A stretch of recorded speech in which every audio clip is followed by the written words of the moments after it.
Green Park Coaching Center, All India First Rank, 720 out of 720. Number of students joined MBBS in 2024, 1951. Green Park Coaching Center.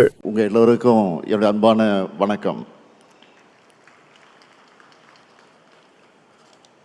வரலாற்று சிறப்புமிக்க இந்த மதுரை மண்ணில் தொன்மையான தமிழரின் பண்பாட்டை எடுத்து காட்டக்கூடிய இந்த மதுரை மண்ணில்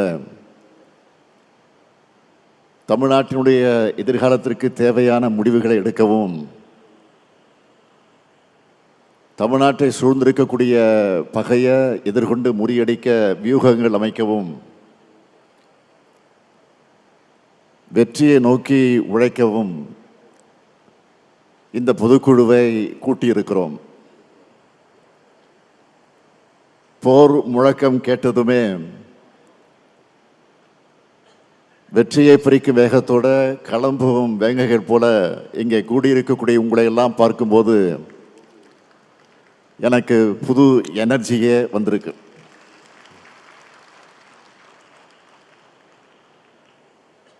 இன்னைக்கு தமிழ்நாட்டு உரிமைகளை நிலைநாட்ட உயர பறக்கிறது நம்முடைய கருப்பு சிவப்பு கொடி. இந்த கொடி எத்தனை போராட்டங்களுக்கு பிறகு, எத்தனை தியாகங்களுக்கு பிறகு விண்ணுயிர பறக்கிறது என்பதற்கு தலைவர் கலைஞர் அவர்கள் மதுரை மேலமாச வீதியில பேசினதை நான் இங்கே நினைவூட்ட விரும்புகிறேன். மதுரை மண்டலத்தில் திமுகவை வளர்க்க நானும் மதுரை முத்துவும் பட்டப்பாடு கொஞ்ச நெஞ்சமல்ல. கலைஞர் பேசுகிறார். 1949 உருவான இந்த திராவிட முன்னேற்ற கழகத்தை வளர்க்க வேண்டும் என்பதற்காக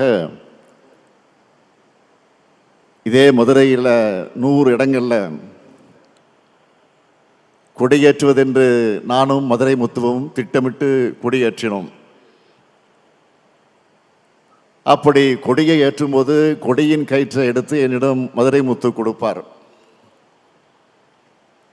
கொடியை ஏற்றும் போது அந்த கயிற்றின் மீது அரிவாள் கத்தி வந்து விழும். அதில் அந்த கயிறு அருந்து விழும். அப்போது என் கையிலும் முத்துவின் கையிலும் ரத்தம் கொட்டும். அந்த ரத்தத்தை துண்டில் ஏந்தியபடி தொண்டர்கள் எங்களை மருத்துவமனைக்கு அழைத்து செல்வார்கள். அத்துடன் கொடியேற்றக்கூடிய நிகழ்ச்சி முடிந்து விடாது. அடுத்த கொடியை ஏற்றுவோம். இப்படி அடுத்தடுத்து கொடிகளை ஏற்றிய காரணத்தால் தான் இன்று விண்முட்டை கழக கொடிகளை காண முடிகிறது என்று கலைஞர் பேசினார். அதுபோலதான் நானும் மதுரையில் கொடியேற்றி இருக்கிறேன். ஒருங்கிணைந்த மதுரை மாவட்டத்தினுடைய செயலாளராக இருந்த இங்கே அமர்ந்திருக்கக்கூடிய நான் பொன்முத்துராமலிங்கம் அவர்கள் என்னை மதுரைக்கு அழைச்சிட்டு வந்து கொடியேற்று விழாக்களை பங்கேற்க வைத்தார்கள். 4 நாட்கள் இரவு பகலாக. காலை 8 மணிக்கு கிளம்புவோம், இரவு 2 மணிக்கு என்னை வந்து இரவு ஓய்வெடுக்க விடுவார். அதெல்லாம் நினைச்சு பார்க்கிறேன். அப்படி ரத்தம் சிந்தி கழகம் வளர்க்கப்பட்ட களம்தான் இந்த மதுரை மண். அப்படியெல்லாம் உழைச்சிருக்கக்கூடிய முன்னாள் மேயர் முத்து அவர்களுக்கு கூட நேற்றைக்கு சிலையை திறந்து வச்சிருக்கிறோம். இப்படி கழகத்திற்காக பலர் உழைச்ச தியாக பூமியான இந்த மதுரை மண்ணில் கழக பொதுக்குழு நடப்பதில் நான் பெருமையாக கருதுகிறேன். கழகம் தொடங்கினதிலிருந்து மதுரையில் 6வது பொதுக்குழு இது நடைபெற்று கொண்டிருக்கு. 6வது பொதுக்குழு, மன்னிக்கணும், 6வது பொதுக்குழு முடிந்து இது 7வது பொதுக்குழு.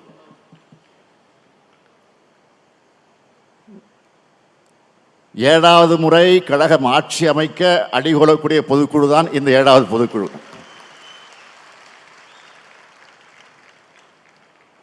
கழக வரலாற்றில் மதுரையில் நடந்த சில முக்கிய தருணங்கள் இதை நான் குறிப்பிட விரும்புகிறேன். இந்திய எதிர்ப்பு போர்க்களத்துக்கு அடித்தளம் அமைச்சது 1963 சட்ட எரிப்பு போராட்டம். மதுரை முத்து உள்ளிட்ட 5 பேர் ஓராண்டு காலம் சிறை தண்டனை பெற்றாங்க. அந்த போராட்டத்திற்கு பார்வையாளராக வந்த அன்றைய பொருளாளர் நம்ம எல்லாம் ஆளாக்கின நம்முடைய தலைவர் கலைஞரையும் கைது செஞ்சு அடைச்சாங்க. மதுரை மாவட்டத்து மொழிப்போர் தளபதிகள் விடுதலையான அன்னைக்கு நடைபெற்ற பொதுக்கூட்டத்தில் உரையாற்றின தலைவர் கலைஞர் அவர்கள் சொன்னார், மதுரை முத்துவும் எஸ் தென்னரசும் திமுகவுக்கு கிடைச்ச மருது சகோதரர்களும் பாராட்டினார்.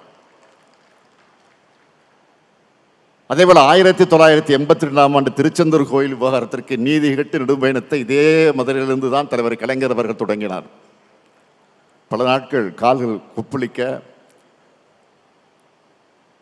அந்த வேதனையோடு தலைவர் கலைஞர் அவர்கள் நடப்பயணத்தை மேற்கொண்டார். கழகத்தின் தொண்டனா செயல்பட்டு வந்த என் வாழ்க்கையில் மாபெரும் திருப்பத்தை ஏற்படுத்தின கழக இளைஞரணியை வழிநடத்துகிற வாய்ப்பை பெற்றதும் இதே மதுரையில் இருக்கக்கூடிய ஜான்சி ராணி பூங்காவில் தான்.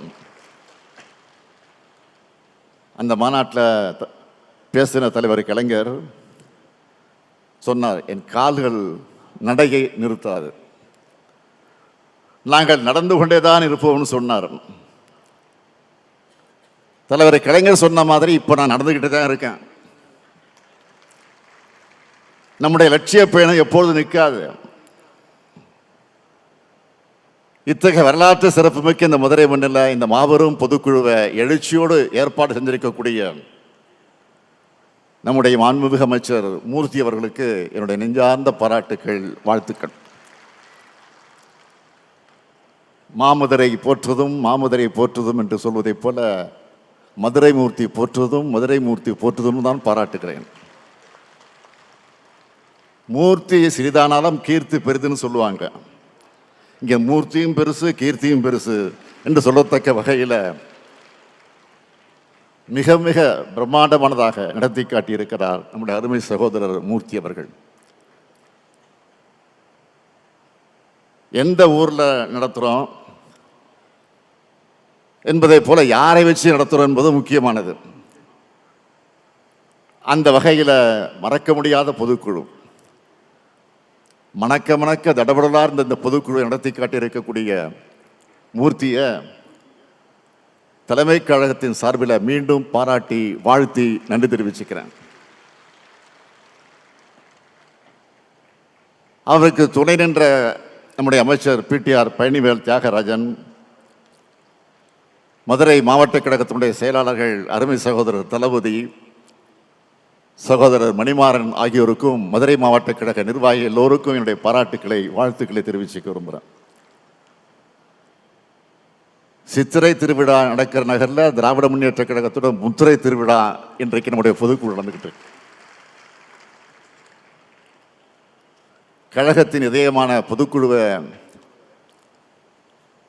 எந்த அரங்கத்துக்குள்ளேயும் நடத்த முடியாத அளவுக்கு மைதானத்தில் தான் நடத்த முடியும் என்கிற அளவுக்கு பறந்து இன்றைக்கு விரிஞ்சிருக்கு. 100 அடி உயரத்தினுடைய கொடி கம்பத்தில் கழகத்தினுடைய கொடி பறக்குது. நூற்றாண்டு விழாவை நோக்கி சென்று கொண்டிருக்கிறோம்னு இந்த 100 அடி கொடி நமக்கு உணர்த்தி கொண்டிருக்கு. மதுரையை சுற்றி கிட்டத்தட்ட 60 கிலோமீட்டர் சுற்றளவுக்கு கருப்பு சிவப்பு கொடி பறக்குது. அந்த காலத்தில் எந்த ஊருக்கு போனாலும் நம்ம கொடி பறக்குதான்னு என் கண்கள் தேடும். தமிழ்நாட்டில் அத்தனை ஊர்லேயும் அத்தனை நகரத்திலையும் அதிக கொடி ஏற்றின கை தான் இந்த ஸ்டாலின் கை.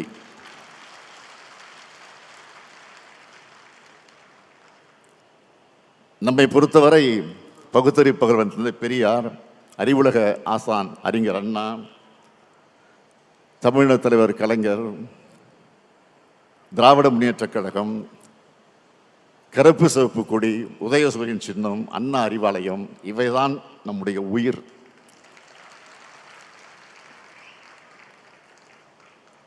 இந்த உயிர்களை கொண்டு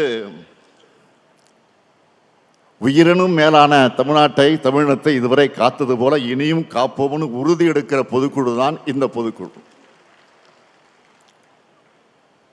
திராவிட முன்னேற்ற கழகம் வழக்கமான அரசியல் கட்சி அல்ல.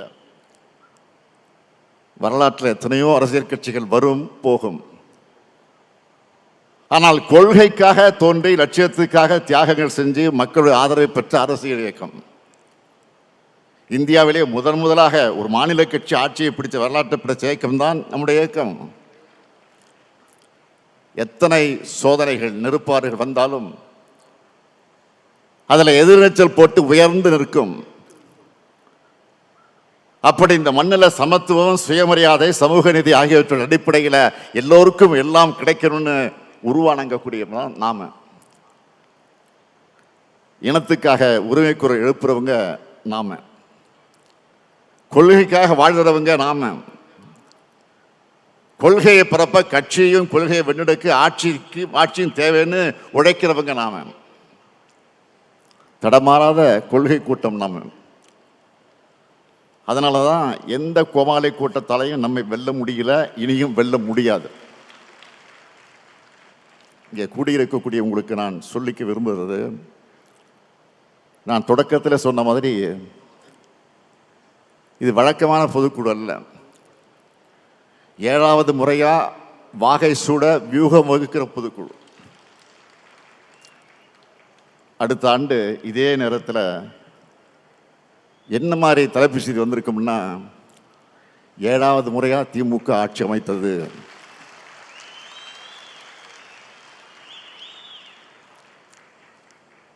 கழக கூட்டணி வரலாறு காணாத வெற்றியை பெற்றது, ஸ்டாலின் தலைமையில் 2வது முறையாக திராவிட மாடல் ஆட்சி தொடர்கிறது. இதுதான் தலைப்பு செய்தியாக இருக்கணும். அதுக்கான வியூகத்தை வகுக்கிறது தான் இந்த பொதுக்குழு. உங்களுக்கே தெரியும், நான் மமதையில் பேசுறவன் இல்லை. கண்ணு கட்டிய தூரம் வரை எதிரிகளே இல்லைன்னு ஆணவ குரல் சொல்றவன் இல்லை. எந்த காலத்திலையும் எனக்கு ஆணவமோ மமதையோ வராது. என்னை பொறுத்தவரையில் பணிவுதான் தலைமை பண்பின் அடையாளம். சொல்லை விட செயலே பெரிது. வரலாறு காணாத வெற்றியை நாம் பதிவு செய்வோம்னு நான் சொல்றது உங்க மேல இருக்கக்கூடிய நம்பிக்கையில தான். உங்க மேல மட்டும் இல்லை, இந்த பொதுக்குழுவுக்கு வராத இரவு பகல் பார்க்காம, வெயில் மழை பார்க்காம, தனக்கு என்ன பயன் பார்க்காம உழைக்கிற கோடிக்கணக்கான உடன்பிறப்புகளை நம்பித்தான் சொல்லுகிறேன். கழகம் இதுவரைக்கும் அடைஞ்ச வெற்றிகளுக்கெல்லாம் நீங்க தான் காரணம். உடன்பிறப்புகளான நீங்க இல்லாம கழகமும் இல்லை, நானும் இல்லை. என்னை தலைவராக உருவாக்குனது நீங்க.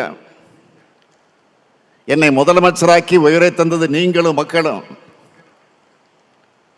உலகத்தில் எந்த கட்சிக்கும் இப்படிப்பட்ட உறுதிமிக்க உழைப்பாளர்கள், தொண்டாளர்கள் கிடைச்சிருக்க மாட்டாங்க. இப்படிப்பட்ட தொண்டர்கள் காத்து நிற்கிறதுனால தான் 75 ஆண்டு காலத்தை கடந்து நூற்றாண்டை நோக்கி அதே வேகத்தோடு நாம் இன்றைக்கு நடைபோட்டுக் கொண்டிருக்கிறோம். சூரியன் நிரந்தரமானது, அதுபோல கழகமும் நிரந்தரமானது. கழகம் எப்படி நிரந்தரமானதோ அதுபோல நம்முடைய கழக ஆட்சியும் நிரந்தரமானது என்ற நிலையை நாம் உருவாக்கணும். அந்த நிலையை உருவாக்க முடியும். அது உங்களால் தான் முடியும், நம்மால் தான் முடியும். அதே நேரத்தில் சாதாரணமான விஷயம் இல்லை. இன்றைக்கு நாம் அனுபவிக்கிற சோதனைகளும் நெருக்கடிகளும் சாதாரணமானது இல்லை. நாம் இன்று மாநிலத்தினுடைய ஆளுங்கட்சி. ஆனால் ஒரு எதிர்க்கட்சியை போல சோதனைகளும் நெருக்கடிகளும் நம்மை தொடர்ந்து வருது. மாநிலத்தினுடைய முதலமைச்சராக நான் இருந்தாலும் எதிர்க்கட்சியை போல போராடி கொண்டே இருக்க வேண்டியிருக்கிறது. இது தமிழ்நாட்டின் நலனுக்காக நடக்கிற போராட்டம், மாநில உரிமைகளுக்காக நடைபெறக்கூடிய போராட்டம். அரசியல் எதிரிகள் ஒரு பக்கம், கொள்கை எதிரிகள் ஒரு பக்கம், இன எதிரிகள் இன்னொரு பக்கம், துரோகிகள் அடுத்த பக்கம்னு எல்லா பக்கமும் எதிரிகள். இதுக்கிடையில கட்சியும் ஆட்சியும் நடத்துகிற மாபெரும் பொறுப்பு என் தோளிலே சுமத்தப்பட்டிருக்கு. அவதூறுகள் மூலமாக, பொய்கள் மூலமாக நம்ம வீழ்த்த பார்க்கிறாங்க. அதுக்கு சமூக ஊடகங்களை பயன்படுத்துறாங்க. நான் ஏற்கனவே ஒரு மாதிரி சொன்னது போல, திமுகவுக்கு என்றைக்கும் ஊடக சொகுசு இருந்ததில்லை. ஆளுங்கட்சியாக இருந்தாலும் சரி, எதிர்க்கட்சியாக இருந்தாலும் சரி, திராவிட முன்னேற்ற கழகம் மேலே தான் அதிக விமர்சனங்கள் வரும்.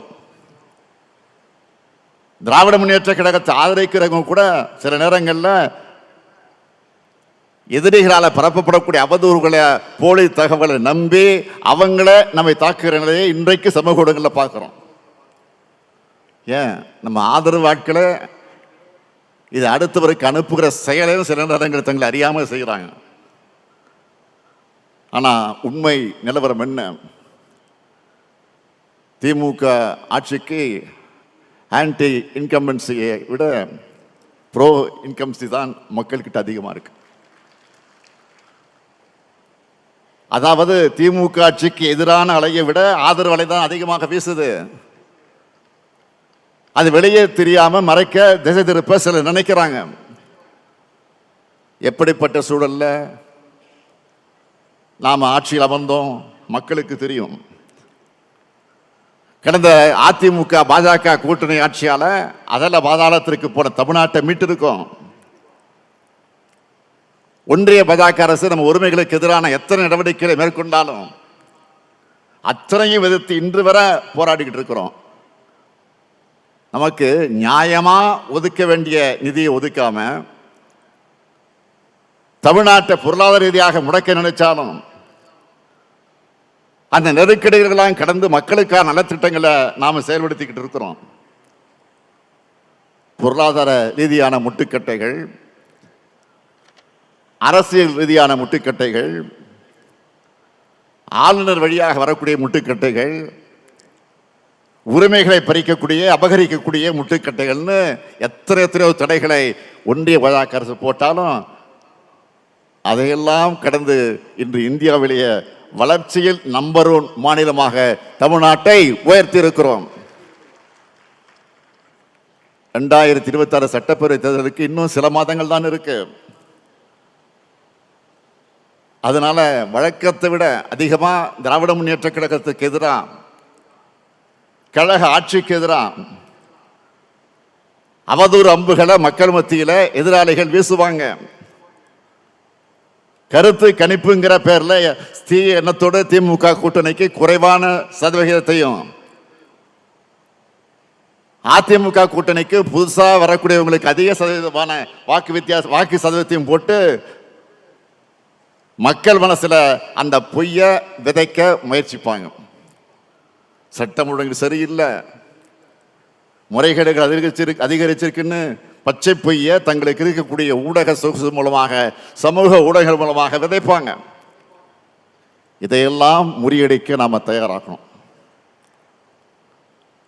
இதைத்தான் இந்த நேரத்தில் நான் கேட்டுக்கொள்ள விரும்புகிறேன். Green Park Coaching Center, All India First Rank, 720 out of 720. Number of students joined MBBS in 2024, 1951. Green Park Coaching Center.